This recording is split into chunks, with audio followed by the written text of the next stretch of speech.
Alright, so I've talked a lot about AI on the channel, so much so that I've now began to think, has AI truly taken over our lives? Have we fulfilled the prophecy of the human race being wiped out by artificial intelligence? With the rise of ChatGPT as well as other services that have emerged within the past year or so, it's become apparent to everyone under the age of boomer to note that with artificial intelligence, we are now dealing with a new element for which under how we operate and accomplish things as a society. And that's not even me hating on boomers.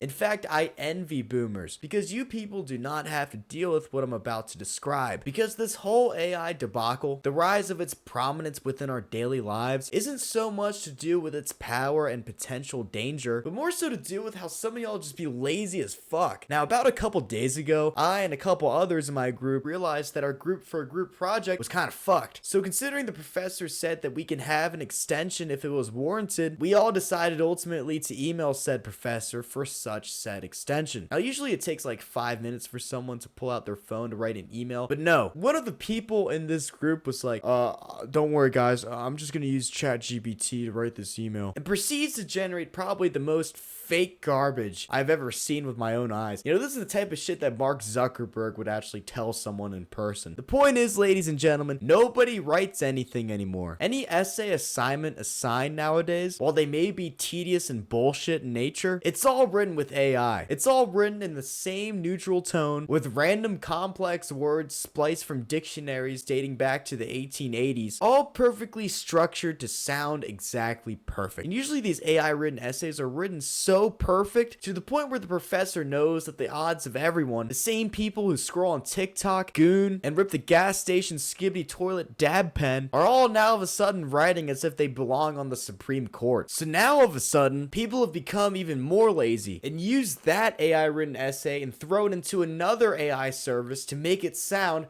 less AI. So congratulations, because you've accomplished zero work. And this video isn't me being like, man, I hate AI users, or me sitting on my complex intellectual throne looking down on people who don't want to write an essay. This video is more just me warning y'all that, like, if the power grid collapses and the Pleiadians rise out from the Atlantic Ocean to enslave humanity and usher in a new world order, which eventually turns into an apocalyptic setting, my warning's that y'all are kind of fucked because you don't know how to do shit. And that's not even me talking about kids that are probably using AI nowadays to answer basic math questions and submit those basic math questions on like an asynchronous Canvas assignment where there's no written work whatsoever. The art and music, something that I do not think AI should touch with a 10-foot pole, might be kind of fucked too because of a man named Kanye West. Kanye has been a public supporter of using AI to enhance certain aspects of his music, potentially off his upcoming album entitled Bully. Now granted, perhaps it takes a certain level of creativity and technical ability to properly incorporate these AI sounds or realize just how it can enhance the music in general, but I worry that this pioneering of AI in music is just going to make a bunch of artists lazy as hell and ultimately relying upon AI for generating certain sounds. In other words, our creativity, something that genuinely makes us human, is seriously being attacked. Granted, it's been under attack for a while, considering how much we value economic output above everything else, but now what's even the fucking point in being creative if you can use AI to write your own jokes, produce dope ass instrumentals, and hell, even provide a romantic outlet, no matter how shallow that experience would actually be. So maybe AI is taking over our lives, but that's only if we let AI take over our lives. We can either value the opportunity that our brains present us with formulating our own creations, or we can let an algorithm, just like how we let other algorithms determine what we consume, dictate what our creation will even be in the first place. Or maybe I'm just tripping, I don't know. Let me know in the comments.